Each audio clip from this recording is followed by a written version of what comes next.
hoy sí que vamos a ocupar tomar notas. Así que por favor los invito a los que no han sacado el librito de notas o el celular o algo, sáquenlo. ¿Se acuerdan la última escena del capítulo anterior?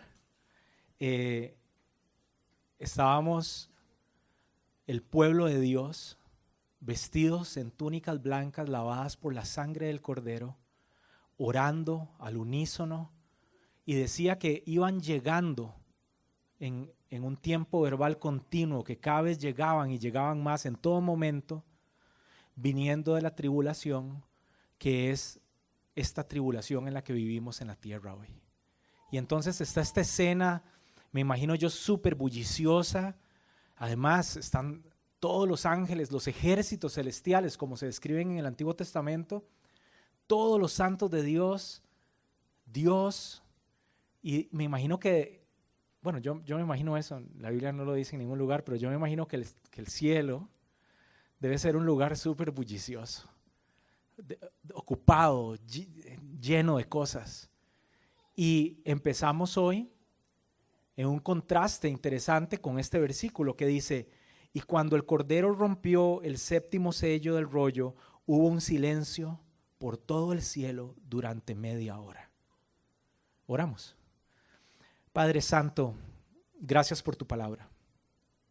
Gracias porque tenemos esta casa donde juntos, todos juntos, nosotros juntos, la podemos aprender.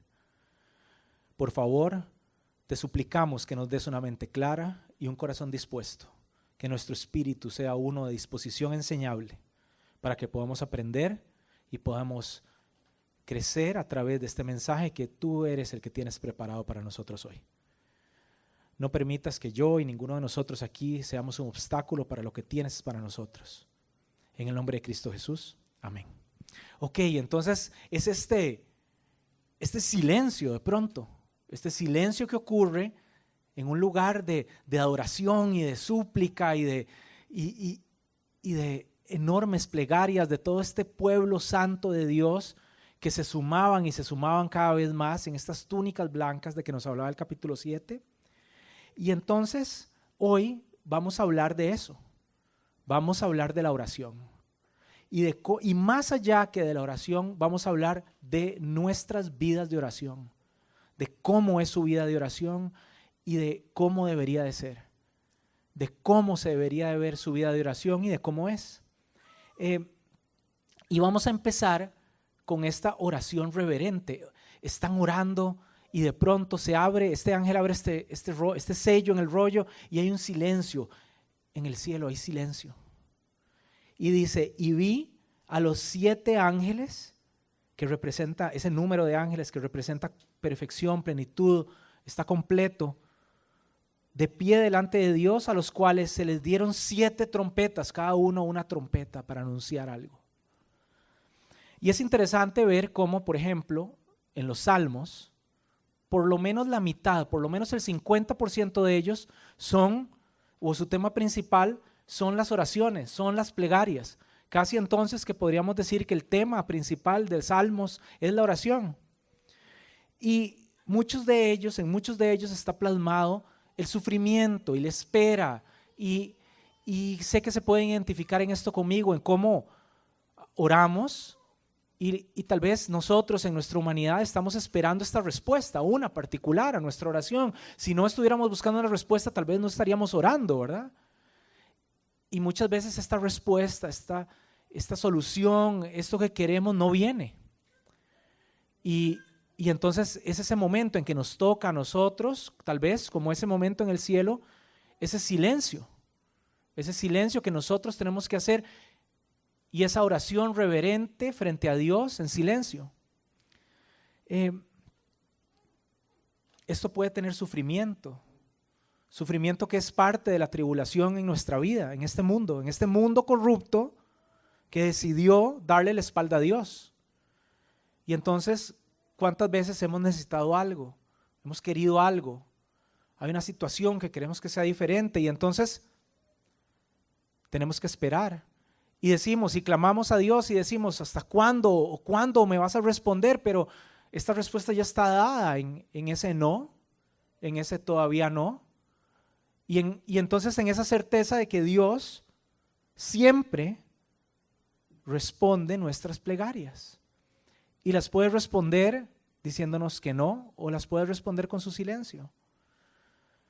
El Salmo 13 dice: oh Señor, ¿hasta cuándo te olvidarás de mí? Salmo 13, creo que está en las pantallas.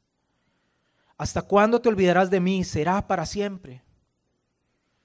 ¿Hasta cuándo mirarás hacia otro lado? ¿Hasta cuándo tendré que luchar con angustia en mi alma, con tristeza en mi corazón día tras día? ¿Hasta cuándo mi enemigo seguirá dominándome? Entonces este verso con que comenzamos hace esta referencia, este silencio de qué es de lo que habla esta historia de la salvación del mundo, esta narrativa de la Biblia completa. ¿De qué es de lo que habla cuando está hablando de ese silencio? En ese silencio en que esperamos a Dios, pero también en ese silencio en que lo conocemos. Cuando dejamos de hablar tal vez, y entonces conocemos a alguien, ¿verdad? Porque, y tengo que confesar que es uno de mis mayores problemas. No es casualidad que estoy aquí parado hablando. Yo hablo mucho y a veces es un problema. Y sobre todo cuando querés conocer a alguien, porque díganme ustedes, ¿cuál es la mejor forma de conocer a alguien? ¿Qué es de las cosas, verdad? Es bueno, o podría ser también cerrando la boca, ¿verdad? Para mí. Si yo me callo, José, entonces puedo oír, puedo escuchar lo que alguien me está diciendo, pero entonces también yo quiero desarrollar esta relación con Jesús, con Dios. Yo necesito cerrar la boca. Necesito dejar de pedir, de llorar, y necesito escucharlo. ¿Y qué es lo que tengo que escuchar? Su palabra. Lo que tengo que escuchar es lo que Él ha decidido que es lo que tiene para que yo oiga.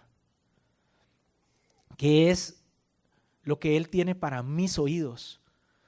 El Salmo 46 en el versículo 10 dice que nos quedemos quietos. Dios nos dice que reconozcamos que Él es Dios y que Él va a ser exaltado entre las naciones, exaltado en la tierra.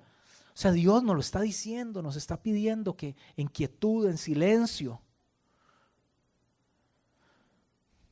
no en una actitud de hablar y hablar y hablar. Ayer en los versículos que veíamos en el Congreso, en Timoteo, en la carta de Timoteo, Pablo decía, entre las cosas que están mal, que están terribles de este sistema en esta tierra, hablaba de los pecadores para los cuales la ley fue escrita. Y entre la lista de características y de cosas decía el que miente, y después decía el que no cumple sus promesas. Y entonces me hizo pensar en esto que he estado estudiando estos días, el que habla y habla y habla y habla y habla y habla y promete y promete y promete y no cumple. El que no quiere oír a Dios, el que no quiere entender lo que es Dios, el que no quiere que su corazón sea el corazón de Dios, el que no quiere que su mente sea la mente de Dios. Entonces por eso insistimos tanto y me gustaría que pensemos en esta primera parte, en estos versículos de la oración que estamos viendo que está pasando aquí en Apocalipsis. ¿Cómo es entonces tan importante nuestro devocional de las mañanas? Qué importante ese momento en que yo, en el silencio, bueno, yo soy muy madrugador, no es una cualidad, es algo que me ocurre. Yo nada más me levanto como entre las 4 y las 5 de la mañana todos los días desde que tengo memoria, indistintamente de lo que haya hecho el día anterior. Y es horrible cuando te acostaste a las 12 de la noche viendo una serie mala. Igual a las 4:30, 5 lo más tarde, abro los ojos y no puedo volverme a dormir, no puedo. De hecho, mi esposa Marcela, yo creo que tiene 10 años de estar trabajando en eso ya, de que yo logre volverme a dormir, de hacerme como ya, quédate quieto y volvete a dormir, pero no puedo hacerlo, no puedo. Y entonces en estos tiempos, antes de que se despierten los niños, incluso antes de que el sol salga, antes de que suenen los carros, ese silencio para estar, ese tiempo devocional, para poder leer unas pocas palabras de la Biblia, poder escuchar lo que Dios tiene que decirme y poder responder en oración, en mi silencio, poder orar hacia Él, poder responderle. Este silencio frente a Dios, este primer versículo, está antes de una acción inminente y poderosa. Dice el versículo 2, vi a los 7 ángeles que están de pie delante de Dios y les dieron estas trompetas. Y entonces, como en Sofonías 1:7, donde el profeta nos dice, silencio ante el Señor omnipotente, porque cercano está el día del Señor. Y el día del Señor es esta imagen del pueblo judío del momento en que Dios, el día del Señor es el día del juicio, el día en que Dios vuelve a la tierra y pone a cuentas a este mundo. Ha preparado, continúa diciendo, está ahí, ha preparado el Señor un sacrificio y ha purificado a sus invitados. Entonces, este silencio también antes del momento del juicio. Y entonces nosotros en oración reverente, en ese silencio, como el pueblo de Dios que acabamos de ver en el capítulo anterior, y me encanta esta metáfora que usa Juan, vestidos en túnicas blancas que fueron lavadas por la sangre del Cordero, blancas que fueron lavadas en sangre, algo que solo Dios puede hacer. Y entonces estamos a punto de que ocurra algo en esta actitud reverente que tenemos que tener en nuestro tiempo devocional. Y continúo en el versículo 3, dice, entonces vino otro ángel con un recipiente de oro para quemar incienso y se paró ante el altar. Se le dio una gran cantidad de incienso para mezclarlo con las oraciones del pueblo de Dios, lo dice por primera vez, como una ofrenda sobre el altar de oro delante del trono. Notaron que hay 2 altares en el texto, ¿vieron eso? Lo vuelvo a leer. Entonces vino otro ángel con un recipiente de oro para quemar incienso y se paró ante el altar, un altar. Y se le dio una gran cantidad de incienso para mezclarlo con las oraciones del pueblo de Dios. Menciona una vez ahí las oraciones del pueblo de Dios, como una ofrenda sobre el altar de oro delante del trono. Y aquí es donde les va, como decía, bueno, como dice todavía mi anciano padre, le va a caer la cuora al que puso atención cuando vimos cómo se hacía el tabernáculo.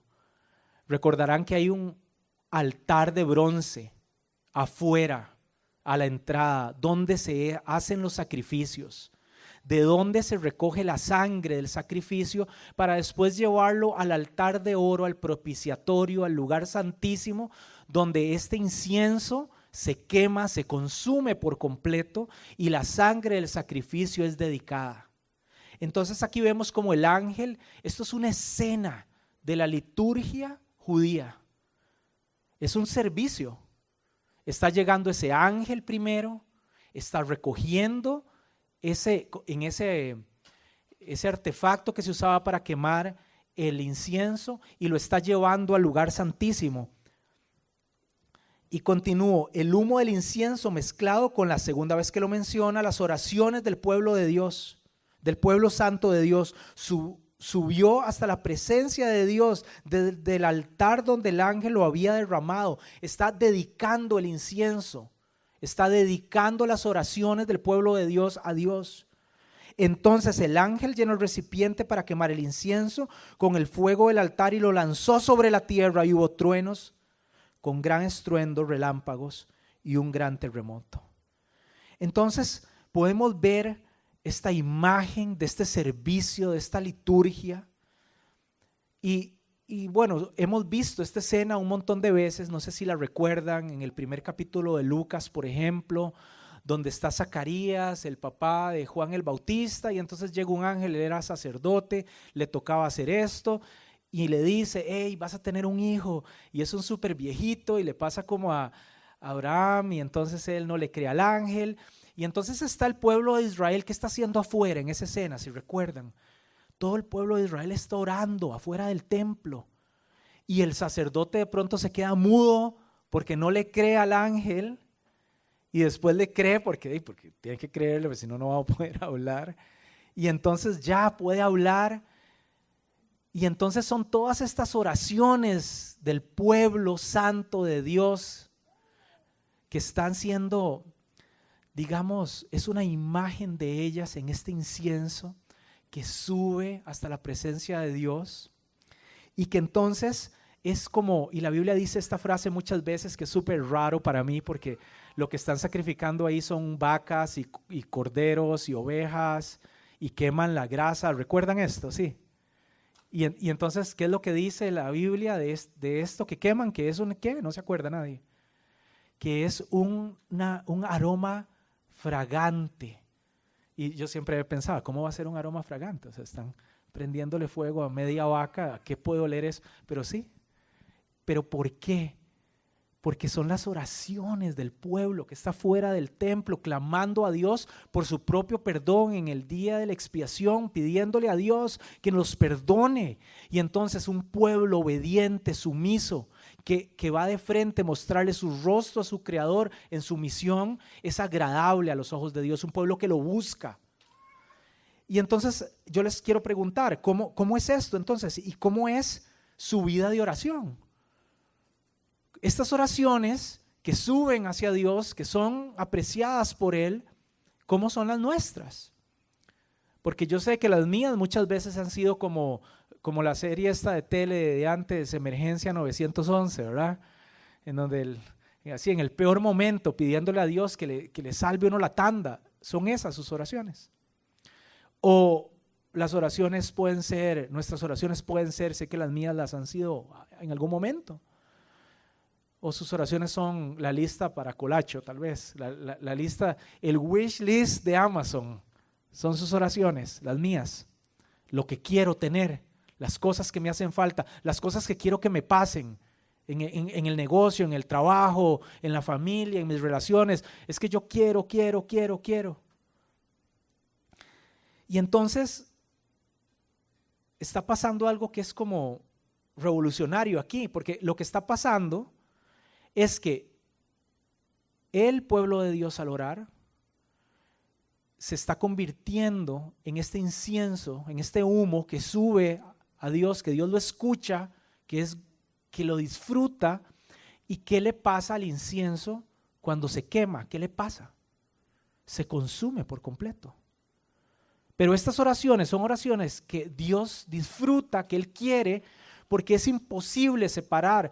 Enséñeme en una persona que ha dedicado su vida a aprender lo que Dios quiere, a servir en el nombre de Dios, y yo les voy a enseñar, como por ejemplo las personas de las que hablaba James en la reunión del sábado.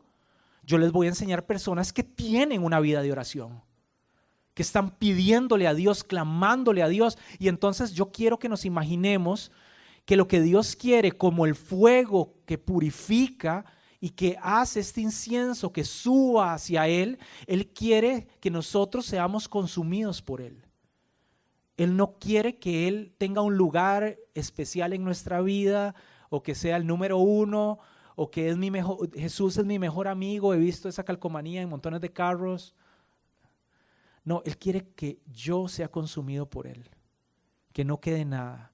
Y entonces lo que yo propongo es que yo me convierta en mi vida de oración, y que nosotros veamos nuestra vida de oración, y que cuando nos veamos las caras los sábados a las 8, ya era las 7 el año pasado, eso es una concesión ahí para los dormilones, como dijo Jimito, ser consumidos por Dios totalmente.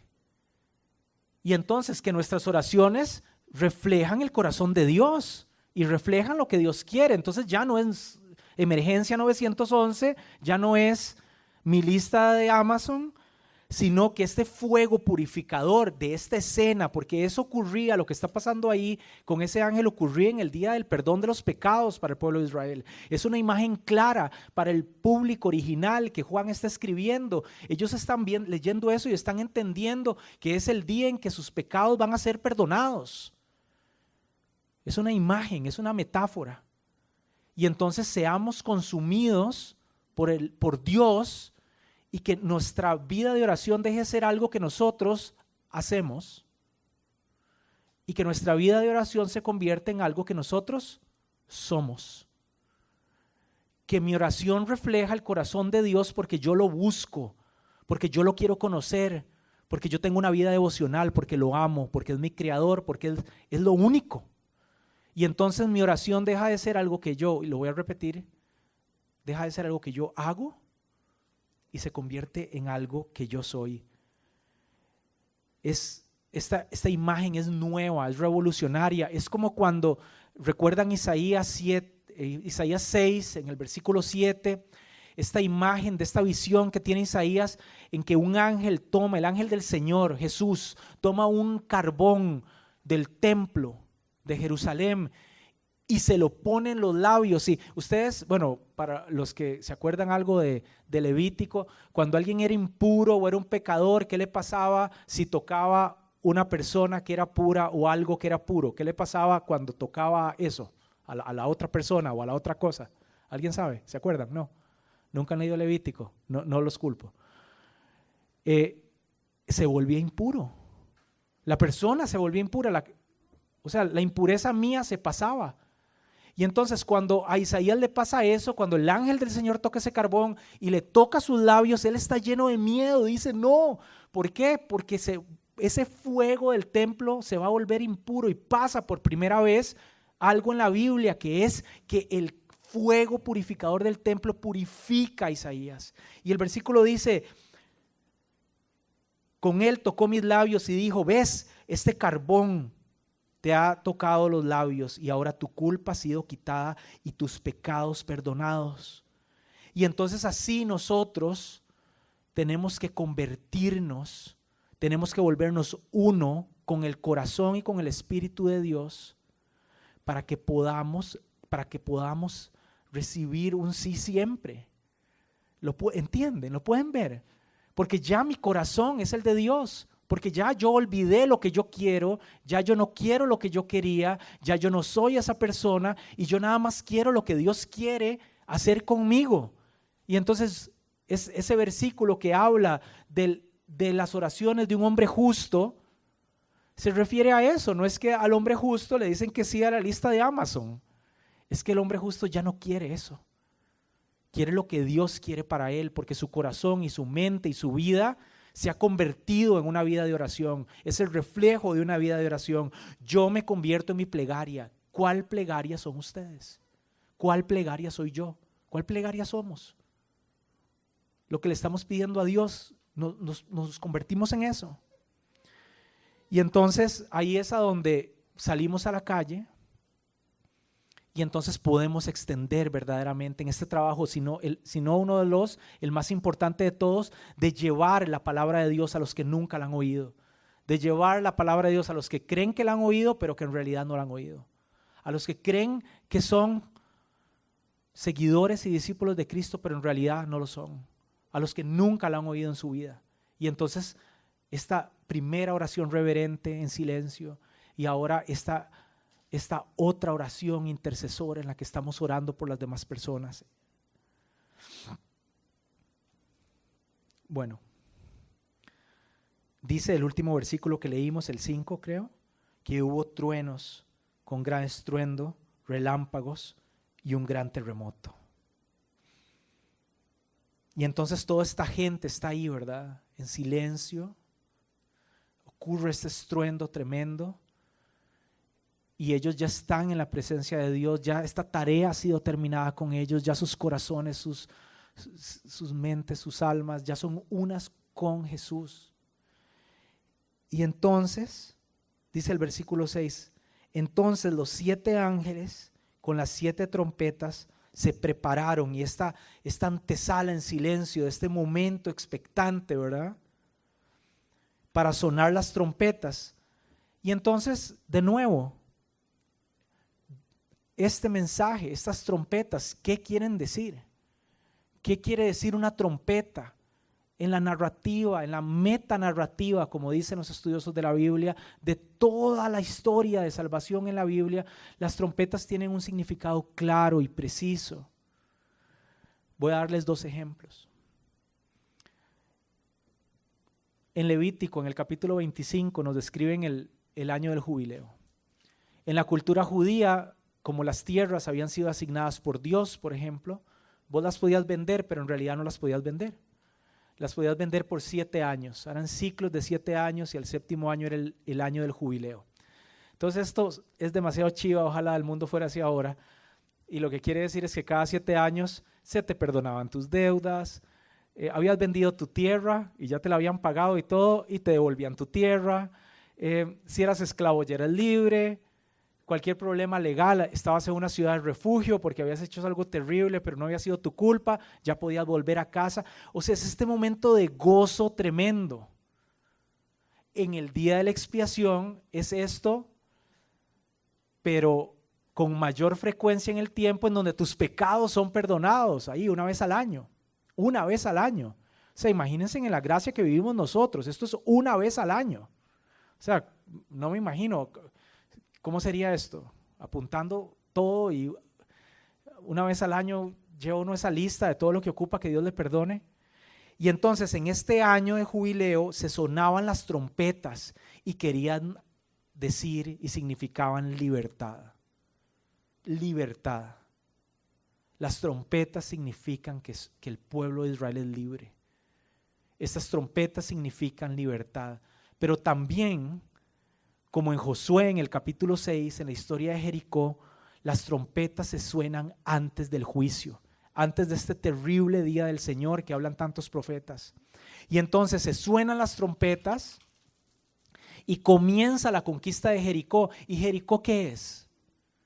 Una ciudad que representa todo lo que está mal, todo lo que está en contra de Dios, todo lo que tiene que acabar, todo lo que Dios va a venir a juzgar. Entonces esto que estamos a punto de ver quiere decir un momento de juicio, en donde viene este juicio de Dios, y un momento de libertad para su pueblo. Un momento de alegría, de felicidad para el pueblo de Dios, pero en el que Dios va a terminar con este sistema del mundo corrupto y terrible en el cual vivimos al día de hoy.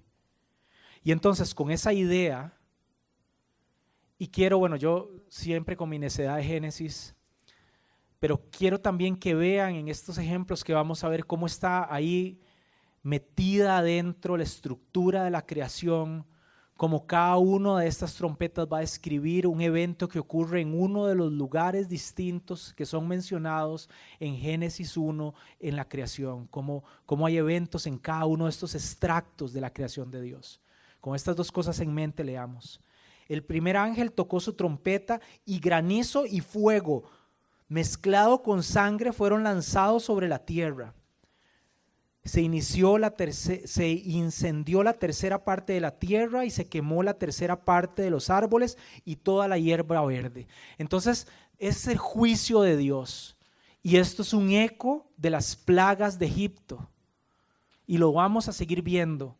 Es un lenguaje claro para la gente del primer siglo, donde suena esta trompeta de juicio, suena esta trompeta donde el mal se termina, y entonces la tercera parte es afectada. ¿Por qué la tercera parte? Porque la tercera parte es importante. Una tercera parte es, o sea, si Marcelita hace el queque banano buenísimo que hace y yo me como la tercera parte, es bastante, pero es una minoría. O sea, ¿cómo sería? Todavía hay esperanza para los que quieren comer queque banano. Bueno, es lo mismo, hay esperanza para la tierra. Es una minoría importante, pero hay esperanza para los demás. ¿Y qué es afectado? La creación. La creación es afectada, la tierra, la hierba. ¿Recuerdan Romanos 8? En los versículos del 18 al 21 describe cómo la creación es afectada, que la creación es esclavizada por la maldad del hombre. Que la creación no quiere ser esclava, pero lo es por nosotros, por lo que nosotros hacemos, y eso es lo que está pasando aquí. Este juicio que Dios tiene que hacer sobre la tierra, este juicio que afecta a esta minoría importante, es un juicio que nos trae esperanza, pero es un juicio de todas formas, en donde hace un eco a cómo se juzgaron a los hombres corruptos que seguían a estos dioses corruptos que Israel seguía, que ellos creían que eran dioses. Vimos extensamente cuando cuando hablamos del Éxodo, cómo estos entes espirituales, diabólicos, engañaban a estos pueblos y los hacían pensar que eran dioses, que eran sus dioses. Y de ahí viene esta expresión del Altísimo, del Rey de los Reyes, del más alto de todos, del que creó a todo y a todos, del único que hace este juicio sobre la tierra. Versículo 8. Entonces el segundo ángel tocó su trompeta y una gran montaña de fuego fue lanzada al mar. Y la tercera parte de las aguas del mar se convirtió en sangre. Y murió la tercera parte de todos los seres que viven en el mar y fue destruida la tercera parte de los barcos. De nuevo, suena una trompeta de juicio. ¿Y qué ocurre? Las exactas mismas palabras con las que Jeremías en su visión describe cómo Dios va a traer juicio sobre Babilonia. Como Dios va a traer juicio sobre el centro del mal, sobre el sistema de este mundo. ¿Qué es Babilonia sino un reflejo de todo lo que está en contra de Dios? De todo lo que le ha dado la espalda a Dios. ¿Y cómo es el mundo hoy? Es un mundo que ha decidido darle la espalda a Dios. Es un mundo donde todo está al revés para lo que Dios quiere. Y donde todo lo que está mal está bien. Y entonces en el capítulo 51 de Jeremías, el versículo 25 dice: estoy en contra tuya, monte de exterminio, que destruyes toda la tierra, afirma el Señor. Extenderé mi mano contra ti y te haré rodar desde los peñascos y te convertiré en monte quemado. Entonces, y aquí me voy a poner un toque el sombrero profesor, me quito el de pastor y me pongo el de profesor. Esto es una clásica estructura de poesía hebrea, donde los poetas no usaban la rima como la usamos nosotros ahora, sino la amplificación. Entonces va a repetirnos la misma cosa una y otra vez. No está diciendo que va a caer fuego y sangre del cielo y que después de que pase eso va a quemarse una montaña y va a rodar al mar. No está diciendo eso.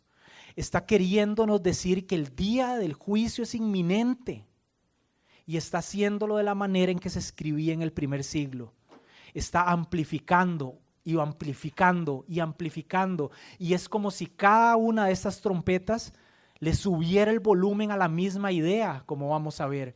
Algo de la creación va a ser destruido, pero es solo una pequeña, es una importante minoría de la creación. Entonces hay esperanza, pero con el restablecimiento del reino de Dios se acaba el mundo de maldad. Babilonia se termina el sistema diabólico de este mundo que está en contra de todo lo que Dios quiere. Y entonces, de nuevo, una importante minoría de la humanidad es afectada. Y entonces Babilonia es juzgada. Y entonces, en un eco interesante, en un reflejo interesante del capítulo 6, ¿se acuerdan cuando James nos habló del comercio? Y de cómo el comercio excluye y separa y no tenía ni siquiera, bueno, James lo hizo excelentemente, pero todos tenemos eso claro. O sea, el sistema de la tierra no funciona. La mayoría de la gente, ¿cómo es? En el mundo entero. La mayoría de la gente es pobre. James hablaba incluso ayer de que si usted desayunó y durmió en una cama y tenía techo, usted está como en el 5% más rico del planeta. O sea, hemos hecho un trabajo pésimo de manejar la creación de Dios, que era nuestro trabajo. Y los invito de tarea a leer las primeras instrucciones que Dios le da a Adán. Y lo que le dice es eso: tenés que administrar esto bien, tenés que cuidar esta tierra. Y hemos hecho el peor de los trabajos.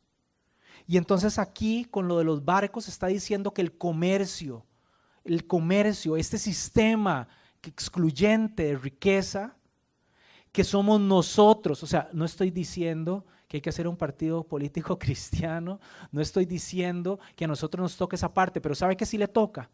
Le toca atender con misericordia y con sus recursos a la gente que está en necesidad que usted tiene a la par. Porque a usted Dios lo puso ahí para eso. Porque cuando el negocio sale bien y usted empieza a ganar más plata, no es que Dios le está dando dinero para que usted cambie el carro todos los años. Es porque usted ahora va a poder cumplir mejor esta tarea de llevar su reino a lugares más amplios. Y usted va a poder cumplir con la misericordia que tiene que cumplir de una mayor manera. Y por eso hay personas bendecidas con más recursos que otras. Si ustedes ven y leen con cuidado las historias de Génesis, desde la salida del Edén hasta la Torre de Babel, es como una espiral descendente de mal. Cada vez es peor, cada vez es peor, cada vez es peor. Y eso es lo que está pasando aquí. Estamos viendo cómo Dios va a juzgar esta tierra, Dios la va a juzgar, Dios va a destruir esta montaña, Dios va a traer su juicio y va a restablecer su reino. Después, entonces el tercer ángel tocó su trompeta y una gran estrella cayó del cielo, ardiendo como una antorcha. Cayó sobre la tierra, parte de los ríos y sobre los manantiales del agua. De nuevo el Génesis, ya pasamos por la tierra, ya pasamos por el mar, el cielo. Otro aspecto de la creación. El nombre de la estrella es amargura. Hizo que la tercera parte de las aguas se volvieran amargas y mucha gente murió por beber de esta agua amarga. ¿Cuándo se menciona la amargura en la narrativa de la Biblia completa? La amargura es el resultado de darle la espalda a Dios. En una historia y otra historia y otra historia, yo le vuelvo mi espalda a Dios y hay amargura. Y entonces de nuevo, tomando un aspecto de la creación, Juan nos habla de ahora el capítulo 14 de Isaías, donde de nuevo en su visión Dios le enseña a Isaías que Babilonia va a caer como una estrella. Entonces de nuevo sube más el volumen. Le dice, vean, yo voy a juzgar este sistema que no sirve. Yo voy a juzgar a todo este mundo que me da la espalda. ¿Cómo has caído del cielo? Lucero de la mañana lo llama. Tú que sometías a las naciones, has caído por la tierra. Y los invito a que lean estos capítulos. Los invito a que lean estos capítulos donde en estas visiones de estos profetas se describe cómo Dios va a juzgar lo que Él sabe que está mal y que nosotros hemos creado. Y me encanta el nombre amargura. Porque ¿cuántas personas hoy, por beber de este sistema, de este mundo, ya están muertas? Y la única manera en que pueden resucitar es por medio del Espíritu Santo y el Evangelio de Jesús. ¿Cuántas personas, cuántos amigos de ustedes, cuántos compañeros de trabajo, cuánta gente que está a un paso del Evangelio de Cristo, si solo cumpliéramos nuestra tarea, están muertos en vida por tomar de esta agua amarga del mundo? Y de nuevo, para subirle el volumen al máximo, entonces el cuarto ángel tocó su trompeta y se dañó de nuevo la tercera parte del sol y la tercera parte de la luna y la tercera parte de las estrellas, y se oscurecieron. De nuevo la creación, en el momento en que Dios separa el día de la noche, que convierte del caos al orden. Y así la tercera parte del día quedó sin luz y también la tercera parte de la noche. Y los invito a que lean Isaías 11 y 12, donde es como un salmo, como una oración de cómo Dios va a restituir su reino. Pero inmediatamente después, en el capítulo 13, anuncia la destrucción de la maldad de Babilonia en exactamente los mismos términos que esta trompeta. Les leo. Esto es Isaías 13, en el versículo 9. Miren, ya viene el día del Señor, día cruel, de furor y ardiente ira. Convertirá en desolación la tierra y exterminará de ella a los pecadores. Entonces, vean cómo la creación, el restablecimiento del reino de Dios en la tierra demanda que se acabe el sistema de la tierra. Que Dios establezca su reino como Él quiere en esta tierra demanda que el que tenemos como está ahora, destructivo, corrupto, se termine Y a nosotros nos toca parte de esta tarea. ¿Cuál parte? Nada más llevar las palabras del Evangelio de Dios y vivir una vida intachable para que con nuestro ejemplo, no solo con palabras vacías, sino con la vida que vivimos y en la vida de oración que nos hemos convertido, entonces personas puedan ver. Y espero que les haya pasado, que alguien en el trabajo o alguien en la familia les haya llegado algún día a preguntar que qué es la vara, que qué es lo que ustedes hacen, porque usted es diferente. Porque yo siempre estoy diciéndole que no y tratándolo mal, y por qué usted me habla, y por qué me sigue queriendo, y por qué, porque eso es. Y también de leerle el Evangelio y llevarle el Evangelio a las personas, si usted tiene ese maravilloso don que no todos, bueno, que muchos no tenemos. Y continúo, dice, las estrellas y las constelaciones del cielo dejarán de irradiar luz. Ven, es el mismo lenguaje, está diciendo lo mismo, está explicándonos por cuarta vez cómo es que Dios va a resolver esto. Se oscureció el sol al salir y no brillará más la luna. Castigaré por su maldad al mundo y por su iniquidad a los malvados. Establezco mi reino de nuevo en la tierra y termina este imperio de mal que está en el mundo. Pondré fin a la soberbia de los arrogantes y humillaré el orgullo de los violentos.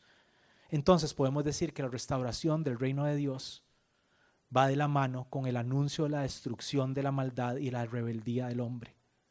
Y nosotros tenemos una parte importantísima de ese trabajo, que es llevar el Espíritu Santo, llevar el Evangelio de Cristo para que estos corazones puedan ser sanados. Es que aquí puse en la mañana otro ejemplo, dije que qué importa si se aprueba esta ley de algo terrible, si se hace el aborto legal o si se hace el aborto ilegal o alguna cosa que sea importantísima para los partidos políticos cristianos o para que la gente que está metida en esta cosa. Mira, si es legal, es terrible. Y las mujeres que querían abortar a sus hijos lo van a hacer. Y si es ilegal, es terrible porque hay mujeres que quieren abortar a sus hijos y lo que ocupan es sanar sus corazones por medio de Jesús, no hacer un partido político y cambiar una ley. Lo que ocupamos es salvar un corazón a la vez. El corazón que tenemos al lado, de la persona que tenemos al lado que no ha reconocido a Jesús como su creador, que no ha reconocido a Jesús como su padre. No es con una pancarta diciendo lo contrario del otro y agarrándolo a golpes con el mensaje que yo quiero poner en Facebook o donde sea. Yo ni redes sociales tengo.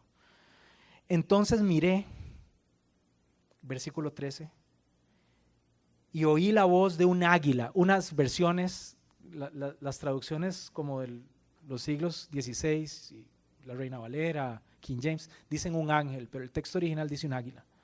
Entonces miré y oí la voz de un águila que cruzaba los cielos gritando: terror, terror, terror para todos los habitantes de este mundo, por lo que vendrá cuando los últimos 3 ángeles toquen sus trompetas.